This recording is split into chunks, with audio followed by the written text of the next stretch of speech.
Alrighty, so our market update.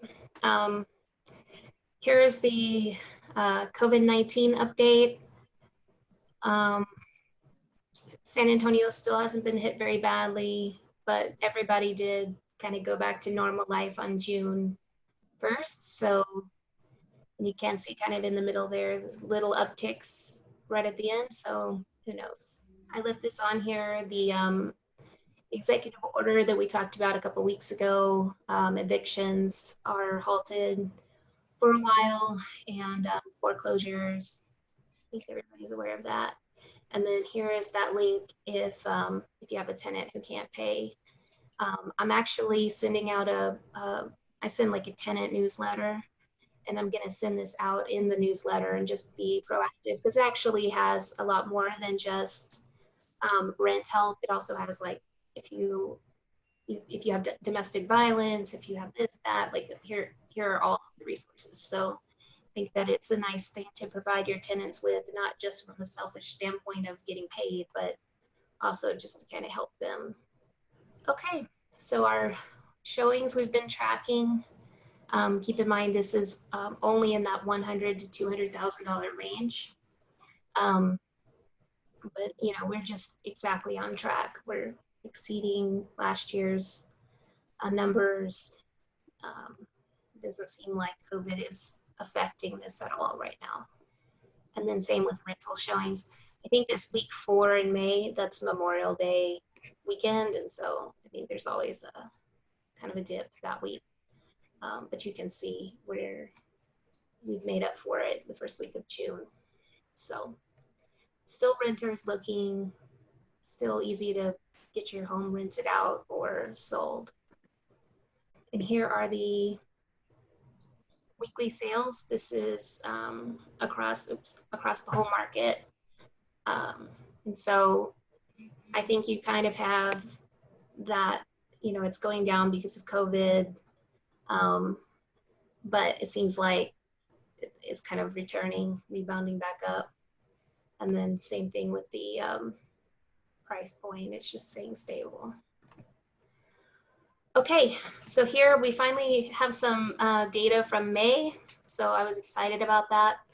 The new listings, that's what I've been the most concerned about for the past few months, because we already had a really tight market here, especially in that sort of investor rental home range. And COVID made it so much worse for a while, but it does look like in May it started to rebound. So you could see it dipped down in April quite a bit, but you know, people got over their fear of COVID and started listing again, which is really, really good. You can see that obviously we're nowhere near last May is this top peak up here. So we're really much lower than we should be. I was talking to my broker today because, you know, I'm assuming that it's because of COVID. People don't want to list their homes and have strangers walking through their homes because of COVID. But then again, San Antonio is not, I don't know, if you walk around, people aren't really that afraid of COVID. So I don't know, maybe it's another factor. I'd be interested to get your take on that. But we clearly have, you know, 400 fewer homes newly listed in May than last year. So something's going on. Pending sales, same thing, took a dip and now bouncing back up, which is a good sign. And then closed. This one hasn't bounced back up because these are closed. So that next month it should ding up. Days on market are still ridiculously low. You know, it's not, COVID doesn't seem to be affecting that hardly at all. Okay, so that was the new data from May. I was going to, since I have several of you from California on the line, buying a property long distance, and I was going to kind of talk about just the process. So, and Ryan, you can chime in, or Aaron, you've got property here too. So feel free to add anything that I'm missing. But obviously, the first step is find a team. Um, you want to try to find somebody who will be honest with you and tell you when something's a stupid thing to do. That's probably the hardest thing to find. So, but you get these people together. I think you start out with a lender because that's the first question the agent's going to ask you is, have you talked to a lender and what did they say? So get your financing straightened out first, and then look for an agent, contractors. A good agent should have all of these recommendations for you also. And so then if you are newer, then the first thing I like to do or like to suggest you do is just start running numbers on properties, even if, you know, even if you're looking at the MLS and nothing's even close to a good deal and you know it's not going to be, just run numbers just to get a sense of what good numbers look like. Like, so you could just kind of get a second sense of, oh, in this neighborhood, the rents are about this. And it just takes practice to know that. And then if a wholesaler or agent emails you, you've got to respond super quick, because if it's a halfway decent deal right now, it's so competitive that it's going to get snatched up. And then by that same token, you know, respond quickly and act quickly.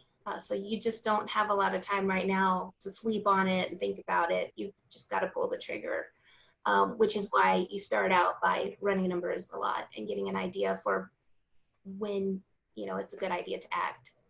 So, and then negotiations. I think sometimes investors, they want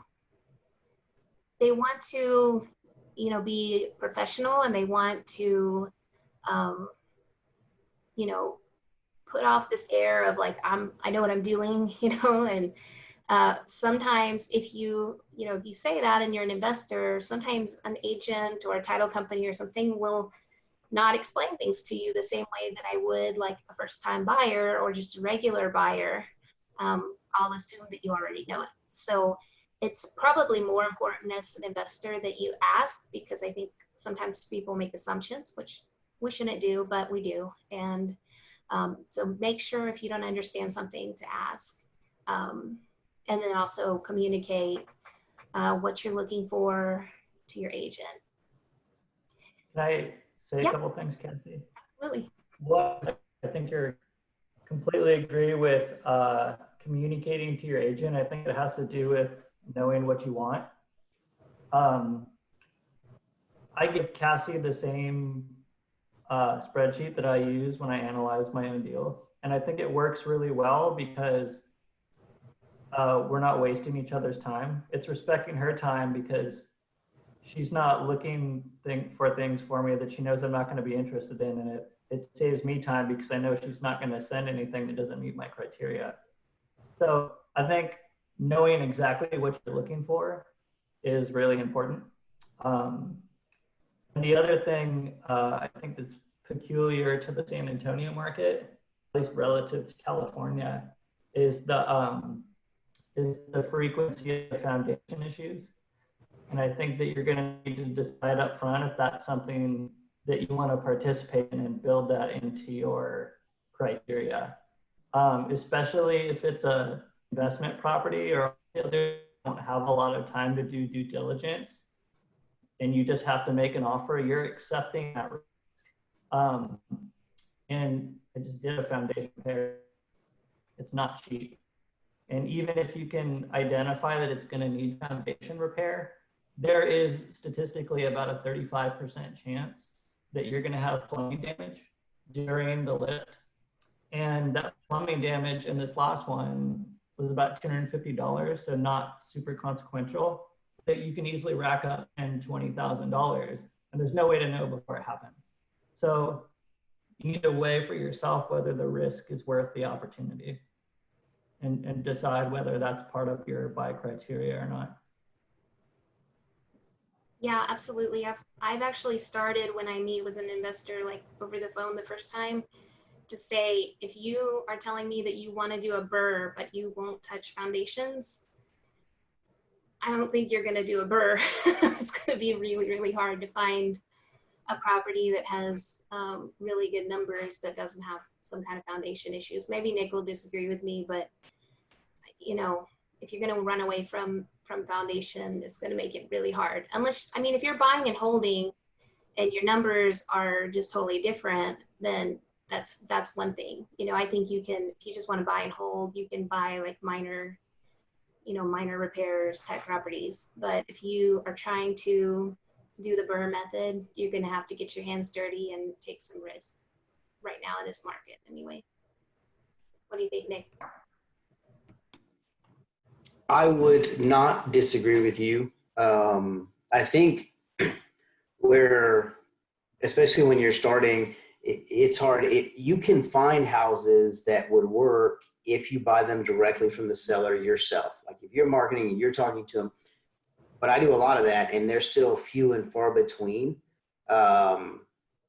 If you think that someone's going to bring you a property, be an agent, I mean, a fairly clean house with no foundation issues, I have no doubt that I can sell over 80 cents on the dollar off market right now. So no one's going to sell it to you for 70 cents on the dollar. It's just not, you know, if that's you're not going to get anywhere if that's, you know, what you're thinking. And I think you just have to be careful because a lot of information that's out there of what to look for, it isn't always super realistic. Nick, I'd be curious to hear your thoughts on the risk profile of foundation issues on pier and beam properties versus slab foundation.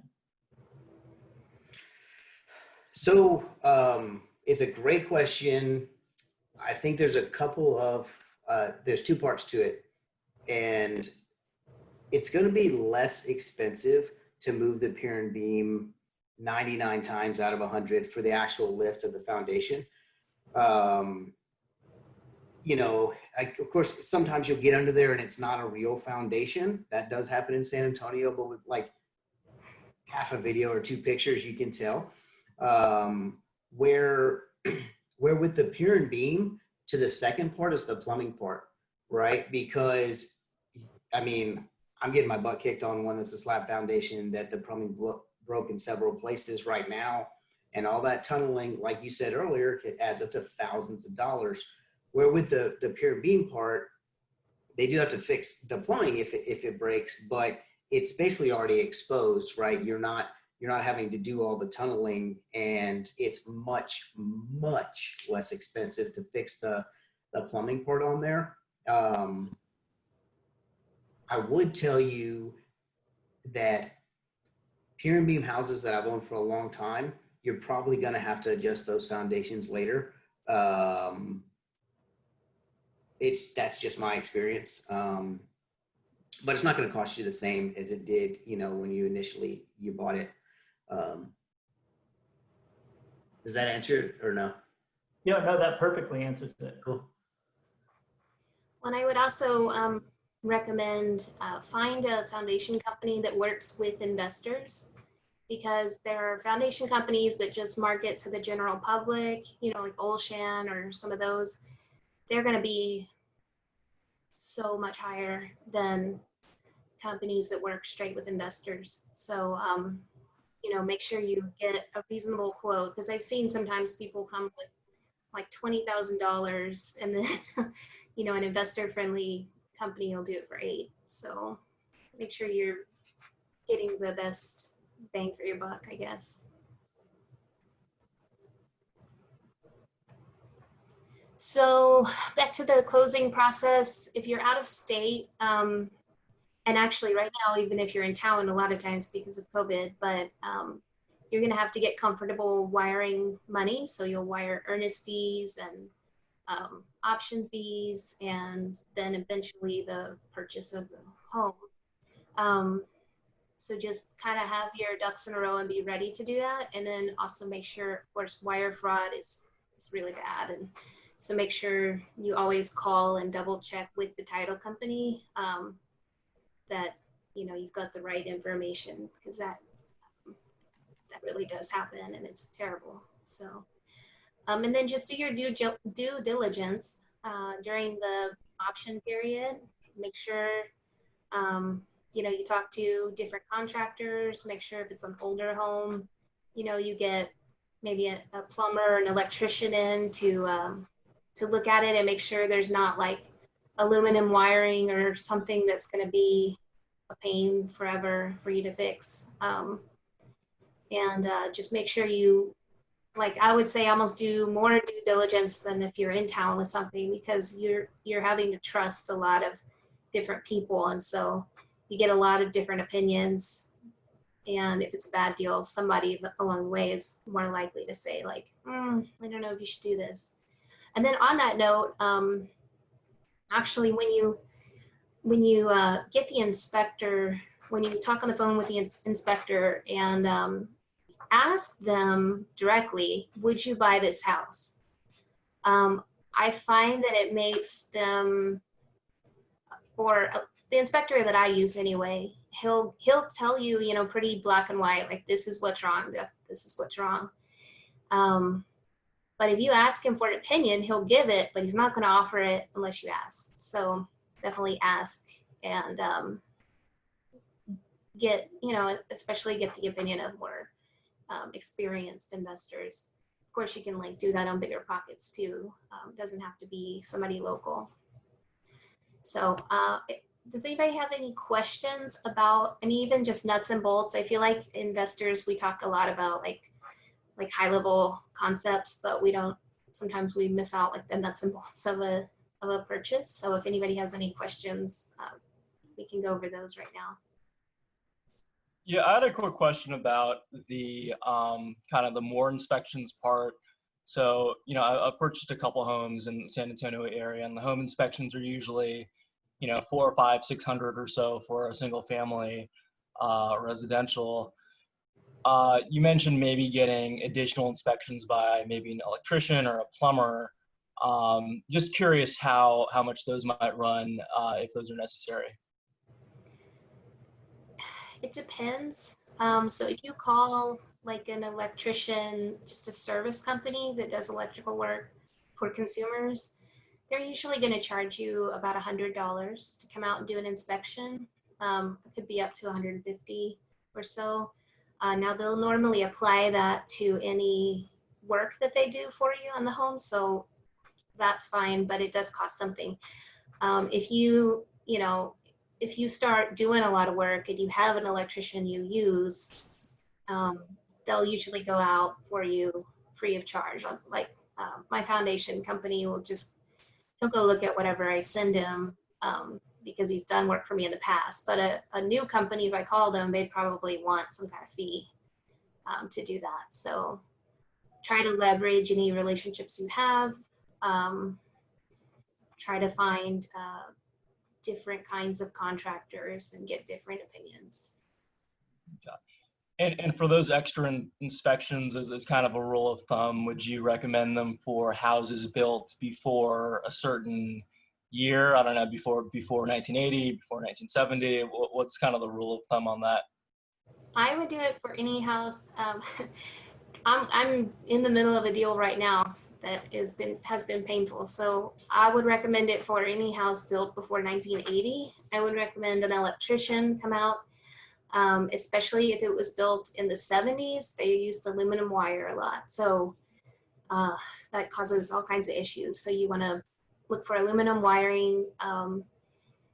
You want a plumber to look. A good inspector could look at these things too, but they might miss it. A plumber can tell you if you have like cast iron plumbing or copper tubing or something that's going to deteriorate over time. Yeah, those are the things that you can find in some of those older homes. And then sometimes, you can buy a 60 or 70-year-old home and it's great. Everything's fine. But it's just, there's more things that could be wrong with it. So I tend to stick with 1980 and newer because you're not going to have some of those major problems, except foundation, of course. And you can wait for the inspector. If you know you have a good inspector, you know, you can wait for him or her to suggest different things. So, you know, mine, his name's Heinz. He can look for foundation stuff. And if he says it's good, I don't worry about it. But if he says, you know, check the foundation, that's when you got to get somebody in. Same thing with like termites or electrical or plumbing. You want to just wait and see how the first inspection shakes out. Got it. Makes sense. Any other questions about just this process or specifically like buying out of state or? Just coming back to electrical, do you guys have big issues with the Zinsco panels out there? That's not ringing a bell, Nick. Does that? Is that? What is that, Aaron? Oh, it's an electrical panel brand. They got recalled. They were used in some of the older homes. They have a tendency to catch fire. So they're just something that needs to be taken out a lot if you find them. I see a lot of federal, you know, having to replace federal breakers for that reason, but that brand I haven't heard of.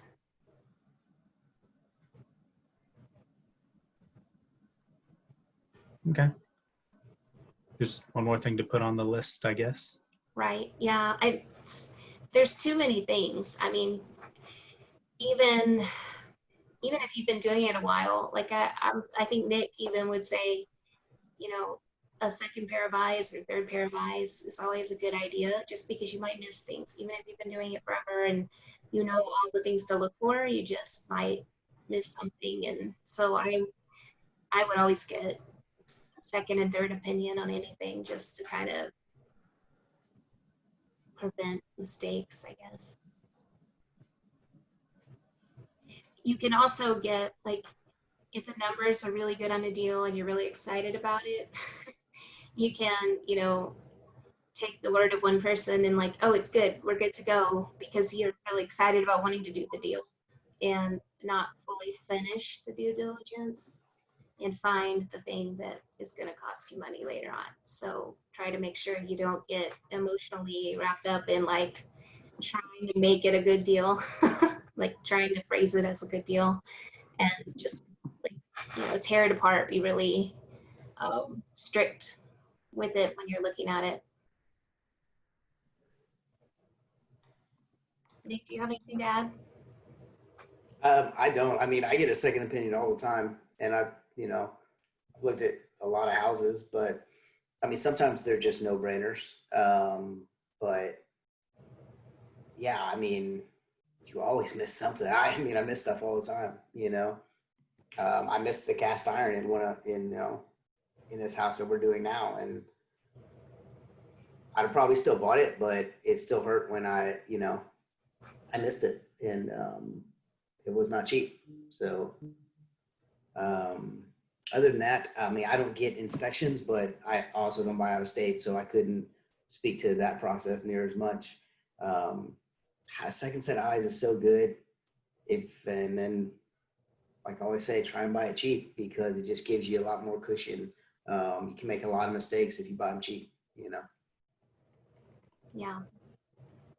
Try to find an inspector, if you're using an inspector, who invests themselves, because they, you know, if a regular inspector only works with home buyers, you know, can't fix anything. So they're going to show you every little thing that's wrong. But if you have somebody who has done some flips or done rental properties themselves, they can tell you like, oh no, none of the expensive stuff is broken. This is a good one. You know, it's just it's just easier. You're on the same page.